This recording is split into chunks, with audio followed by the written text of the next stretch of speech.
dowladda Mareykanka ayaa soo dhaweysay heshiiskii doorashada ee dowladda federaalka iyo maamul goboleedyadu ay saxiixeen 27 May iyadoo ku baaqday inay u dhacdo doorashada baarlamaanka iyo tan madaxweynaha si hufan.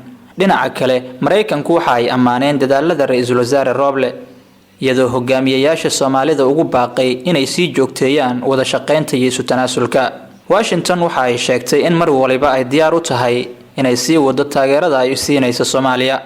dalka Mareykanka ayaa sheegay in heshiiskani oo madaxda Soomaalida ku dhiirigelinayo inay si dhaqso ah u hirgeliyaan heshiiska. dowladaha kale ee saaxiibka la ah Soomaaliya ayaa si la mid ah u soo dhaweeyay sida hogaamiyayaasha Soomaalidu ay diyaarka ugu yihiin in dalka loo jiheeyo doorasho.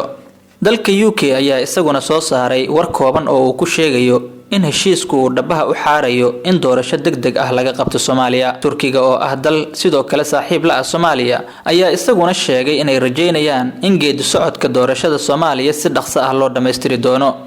dalka Sweden oo ah dalka labaad ee kaalmaha ugu badan ku bixiya mashaariicda Soomaaliya ayaa wasiirkooda iskaashiga caalamiga ah iyo horumarinta Olson Fayed waxa uu sheegay in arintani ay muujinayso in Soomaaliya ay xal siyaasadeed gaari karto, isagoo sheegay in ay sharaf u tahay in shirka uu ka hadlay.